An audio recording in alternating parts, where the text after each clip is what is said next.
Ini contoh praktis bagaimana kita menggunakan wawasan dunia Kristen kita untuk memandang seksualitas. Seperti yang tadi saya sudah sampaikan, di dalam sepanjang sejarah gereja, sebetulnya tidak semua orang Kristen punya pandangan yang tepat, apalagi seragam, tentang seksualitas. Pernah di masa-masa tertentu, orang-orang Kristen bahkan para pemimpinnya memiliki pandangan yang sangat buruk terhadap seksualitas. Seks dianggap dosa pada dirinya sendiri, dari dalam dirinya sendiri dianggap sebagai dosa. Sesuatu yang buruk, orang Kristen tidak boleh punya kaitan sama sekali dengan apa yang disebut dengan seks. Tapi apakah benar demikian? Apakah seksualitas sesuatu yang buruk? Mari kita sekarang mengujinya dari perspektif wawasan dunia Kristen dengan mempertimbangkan 4 komponen tadi. Mari kita lihat seksualitas dari kacamata penciptaan. Kalau kita melihat seksualitas dari kacamata penciptaan, kita akan tahu Alkitab mengajarkan pernikahan monogamis heteroseksual. Monogamis berarti satu suami satu istri, heteroseksual berarti laki-laki dan perempuan, yang dirancang untuk kebaikan sesama, dan realisasi rencana Allah dengan laki-laki sebagai kepala. Ketika Tuhan Yesus di Matius 19 ditanya, bolehkah menceraikan istri dengan alasan apapun? Tuhan mengutip dari Kejadian 1 dan 2. Lalu dia mengutipnya begini, Tuhan menciptakan laki-laki dan perempuan. Keduanya menjadi satu. Jadi apa yang sudah dipersatukan Allah tidak boleh diceraikan oleh manusia. Yesus di situ mengutip tentang laki-laki dan perempuan. Dan keduanya menjadi satu. Bukan beberapa menjadi satu. 2 menjadi satu. Dan apa yang sudah dipersatukan Allah tidak boleh diceraikan oleh manusia. Penciptaan memberitahu kita bahwa pernikahan yang sah, perkawinan yang sah adalah perkawinan monogamis dan bersifat heteroseksual. Tetapi tidak sampai di situ saja. Pernikahan Kristen menurut penciptaan adalah pernikahan untuk kebaikan sesama. Ketika Allah menciptakan Adam dan ketika Adam sendirian, Allah berkata tidak baik laki-laki seorang diri saja. Kejadian 2 ayat yang ke-18. Lalu Allah mengatasi hal yang tidak baik tadi. Wah, ini luar biasa. Karena sebelumnya ketika Allah menciptakan segala sesuatu di Kejadian pasal 1, Allah berkata baik, baik, baik, baik, baik. Tapi ketika dia melihat laki-laki seorang diri, Allah berkata tidak baik. Dan untuk mengatasi ketidakbaikan itu, Allah menciptakan seorang penolong, yaitu seorang perempuan. Kehadiran seorang penolong perempuan ini seharusnya membuat laki-laki menjadi baik. Seharusnya membuat segala sesuatu menjadi lebih baik. Jadi perkawinan menurut cara pandang penciptaan, cara pandang Kristen, seharusnya adalah untuk kebaikan sesama. Tapi bukan cuma itu. Perkawinan juga dipakai untuk realisasi rencana Allah. Di Kejadian 1 ayat 26, Tuhan berkata, baiklah kita menjadikan manusia. Tujuannya apa? Supaya manusia berkuasa atas seluruh bumi. Tapi bagaimana manusia bisa berkuasa atas seluruh bumi? Allah sudah menyiapkan caranya, yaitu melalui perkawinan. Di Kejadian 1 ayat 28 dikatakan Tuhan memberkati mereka dan berkata, beranak cuculah dan bertambah banyak. Penuhilah bumi dan taklukkanlah itu. Berkuasalah atas bumi. Perhatikan urutannya. Beranak cuculah dan bertambah banyak. Dengan beranak cucu bertambah banyak. Dengan bertambah banyak penuhilah bumi. Dengan memenuhi bumi manusia menaklukkan bumi. Dan dengan menaklukkan bumi pada akhirnya manusia bisa menguasai bumi. Jadi perkawinan dimaksudkan ada untuk merealisasikan rencana Allah bagi muka bumi ini. Yaitu supaya manusia berkuasa atas muka bumi ini. Menghasilkan hal-hal yang positif di dalam dunia ini, merembeskan nilai-nilai Injil, nilai-nilai kerajaan Allah di muka bumi ini. Dan semuanya ini diatur oleh Allah dengan laki-laki sebagai kepala. Laki-laki adalah kepala dari perempuan. Perempuan adalah penolong bagi laki-laki. Penolong bukan berarti lebih rendah, karena kata Ibrani penolong di sana juga beberapa kali dipakai untuk Allah. Allah menjadi penolong bagi umatnya. Bukan berarti Allah lebih rendah daripada umatnya. Masing-masing punya peranan yang berbeda, saling melengkapi satu dengan yang lain. Ini kalau kita melihat dari perspektif penciptaan, seksualitas seperti itu. Tapi tiba-tiba ketika kita membaca di Kejadian pasal yang ketiga, semuanya berubah secara drastis. Kejatuhan memberitahu kita bahwa relasi antar sesama rusak. Saling menyalahkan dan berebut kekuasaan. Bahkan berkat Allah tidak lagi sempurna. Berkat Allah tidak lagi sempurna. Mulai muncul berbagai penyelewengan seksual. Misalnya poligami di Kejadian pasal 4 dan homoseksualitas di Kejadian pasal 19. Dosa telah merusak segala hal di dalam kehidupan manusia dan di dalam dunia. Relasi antar manusia juga rusak. Di Kejadian pasal 3, ketika manusia jatuh ke dalam dosa, mereka bersembunyi, lari dari Tuhan, takut. Mereka sadar mereka telanjang. Lalu Tuhan berjalan-jalan mencari mereka dan Tuhan bertanya kepada Adam, kepada laki-laki, karena laki-laki adalah kepala. Tuhan tanya, "Di manakah engkau?" Lalu Adam yang memberikan jawaban, "Bersembunyi dari engkau, kami malu, kami takut, kami telanjang." Dan ketika Tuhan tanya, "Apakah kamu memakan buah yang aku larang?" Manusia mulai menyalahkan Tuhan dan mulai menyalahkan pasangannya. Adam berkata, "Perempuan ini yang kau tempatkan di sisiku, dialah yang memberikannya kepadaku, lalu aku makan." Saling menyalahkan di sana. Bukan cuma Adam menyalahkan Hawa, tetapi juga Hawa menginginkan kekuasaan dari Adam. Sebagai hukuman atas Hawa, Tuhan berkata begini, "Engkau akan birahi kepada suamimu, tetapi suamimu akan berkuasa atasmu." Terjemahan birahi ini terjemahan tradisional yang kurang tepat. Kata Ibrani teshuka yang dipakai di sana sebetulnya artinya adalah mengingini sesuatu. Engkau akan mengingini suamimu, tetapi suamimu akan berkuasa atasmu.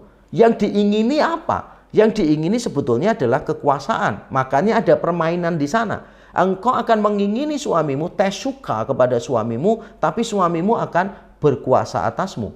Di Kejadian pasal 4 kata teshuka juga muncul ketika Kain dengan semua kemarahan keiri hatiannya diperingatkan oleh Tuhan. "Hati-hati, iblis sedang menunggu engkau di muka pintu. Ia sangat menggoda engkau, tetapi engkau harus berkuasa atasnya." Menggoda di situ artinya adalah menginginkan engkau, tetapi engkau harus berkuasa atasnya. Sebelum manusia jatuh ke dalam dosa, laki-laki adalah kepala. Tapi kini laki-laki menjadi penguasa. Perempuan seharusnya menjadi penolong, tapi sekarang menjadi perongrong. Dan itu sebabnya laki-laki menggunakan kekuasaannya untuk mengalahkan dan menindas perempuan. Terjadi persoalan di sana, relasi manusia menjadi rusak. Bahkan apa yang sebelumnya menjadi berkat Tuhan yang sempurna, yaitu keturunan. Kita ingat tadi Kejadian 1 ayat 28 dikatakan Allah memberkati mereka dan berkata, "Beranak cuculah." Berarti beranak cucu adalah berkat Tuhan. Tetapi di Kejadian 3 Tuhan berkata kepada Hawa, "Susah payahmu waktu mengandung akan kubuat menjadi sangat banyak. Dengan kesakitan engkau akan melahirkan anakmu." Masih ada berkat Tuhan, masih ada. Manusia masih bisa beranak cucu. Tetapi semua itu dilakukan dengan semua jerih payah mereka. Seksualitas yang monogamis lalu berubah menjadi poligamis. Kejadian pasal 4, Lamek, salah satu keturunan Kain, membanggakan kalau dia punya banyak istri. Lalu di Kejadian 19, penduduk Sodom dan Gomora mencoba melakukan pengeroyokan, pemerkosaan. Tapi bukan sembarang pengeroyokan atau pemerkosaan, tetapi pengeroyokan, pemerkosaan secara homoseksual. Ketika malaikat-malaikat yang diutus menemui Lot, malaikat-malaikat itu menjadi manusia, mengambil bentuk manusia, laki-laki. Lalu penduduk Sodom dan Gomora menginginkan mereka, ingin memperkosa mereka. Homoseksualitas mulai masuk. Penyelewengan seksual mulai masuk. Di dalam penciptaan, semuanya baik, semuanya sempurna. Di dalam kejatuhan, semuanya tercemar oleh dosa. Komponen yang ketiga dari wawasan dunia Kristen adalah penebusan. Dan mari kita lihat apa pengaruh penebusan Kristus terhadap seksualitas. Di dalam penebusan Kristus, Kristus merengkuh kehancuran seksual kita. Di Matius 27, dia ditanggalkan semua pakaiannya, dia ditelanjangi dengan bulat di sana. Dan Kristus memulihkan relasi antara suami istri. Di Efesus pasal yang kelima, Paulus bicara tentang relasi Kristus dan jemaat sebagai fondasi relasi antara suami dan istri. Ketika Kristus disalibkan, dia menebus semua yang ada pada kita, termasuk adalah kehancuran, kerapuhan, kegagalan seksual kita. Kristus ditelanjangi. Kalau foto-foto yang kita lihat atau gambar-gambar yang kita lihat, lukisan-lukisan yang kita lihat, Kristus masih diberi kain putih yang menutupi alat kelaminnya. Tapi itu tidak sesuai dengan budaya pada abad yang pertama. Itu adalah lukisan yang berasal dari abad pertengahan. Di dalam abad yang pertama, salah satu bagian untuk mempermalukan orang yang disalib adalah dia ditelanjangi di depan semua orang. Kristus dipermalukan, dilecehkan secara seksual. Tetapi itulah salah satu alasan mengapa dia datang ke dalam dunia. Dia mau memulihkan seksualitas manusia. Semua bentuk penyelewengan seksual akan dipulihkan oleh Kristus. Dan dia juga akan memulihkan relasi antara suami istri. Di Efesus pasal yang kelima, Paulus mengatakan keduanya akan menjadi satu. Sebab itu laki-laki akan meninggalkan ayahnya dan ibunya dan bersatu dengan istrinya. Dan keduanya akan menjadi satu daging. Rahasia ini besar, Paulus katakan demikian. Rahasia ini besar, tetapi yang aku maksudkan adalah hubungan Kristus dengan jemaat. Kata rahasia atau bahasa Yunaninya mysterion di sana berarti apa yang dulu cuma terlihat secara samar-samar sekarang semakin dibuka lebih jelas dan paling jelas dibuka melalui karya penebusan Kristus. Dari sini kita bisa tahu bahwa pernikahan bukan cuma ilustrasi kasih Allah kepada jemaat, kasih Allah kepada umat, tetapi juga tipologi. Apa yang dulu ada itu adalah hanya tipe saja. Dan nanti akan melihat wujud aslinya di dalam penebusan Kristus. Sebagaimana jemaat tunduk kepada Kristus, demikian pula istri tunduk kepada suami. Sebagaimana Kristus mengasihi jemaat, berkorban untuk jemaat, melakukan semuanya untuk kebaikan jemaat, demikian pula suami harus mengasihi dan berkorban untuk kebaikan istri. Kristus memulihkan relasi itu. Kristus memulihkan kehancuran seksual kita. Dan sekarang komponen yang terakhir yaitu pemulihan segala sesuatu. Bagaimana kita melihat seksualitas dari komponen yang terakhir ini?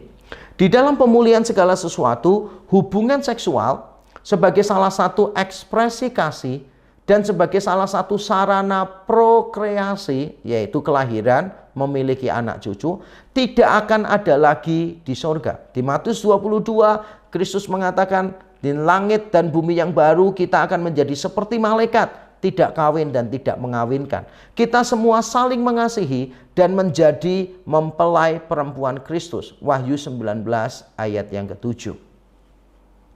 Seksualitas adalah penting. Ya, penting. Karena seks diciptakan Allah untuk merealisasikan rencananya bagi muka bumi ini. Bahkan seksualitas kita ditebus oleh Kristus. Seks penting. Tetapi saya ingin kita paham bahwa seks itu bukan tujuan. Manusia hidup bukan untuk seks. Justru manusia menggunakan seks untuk memenuhi tujuan hidup dari Allah yang Allah sudah tetapkan bagi dia. Jadi seksualitas, seks hanyalah instrumen saja, instrumen untuk menggenapi rencana Allah. Nah, tapi karena rencana Allah nanti di langit dan bumi yang baru, rencana Allah itu sudah tuntas semuanya, maka apa yang menjadi alat saja, yaitu seks, tidak diperlukan lagi. Seks itu kan hanya alat. Alat untuk apa? Mengungkapkan ekspresi kasih kita kepada pasangan, suami kepada istri, istri kepada suami. Tapi nanti di langit dan bumi yang baru, tidak ada lagi orang kawin dan orang mengawinkan. Karena kita memang bisa saling mengasihi secara lebih lengkap, secara lebih sempurna di langit dan bumi yang baru nanti. Dan seks juga tidak diperlukan lagi sebagai sarana prokreasi. Karena manusia tidak perlu bertambah banyak lagi. Di langit dan bumi yang baru hanya diisi oleh orang-orang yang percaya kepada Kristus yang pernah ada di bumi yang lama. Orang-orang yang ditebus Kristus inilah yang akan menjadi penghuni langit dan bumi yang baru. Dengan demikian, seks tidak akan diperlukan lagi, apalagi seks sebagai sarana prokreasi. Kasih kita akan disempurnakan di sana, dan seksualitas tidak perlu lagi ada di sana.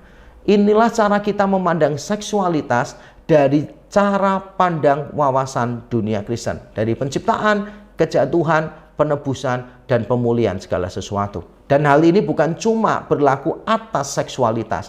Apapun, kita bicara tentang uang, pekerjaan, keluarga, parenting, ambisi, hobi, apapun. Kita harus melihatnya dari perspektif yang sama. Kiranya kita semakin paham wawasan dunia yang diajarkan oleh Alkitab yang seharusnya kita pegang, dan kiranya kita dimampukan untuk menghidupinya secara konsisten dan secara benar. Tuhan memberkati kita.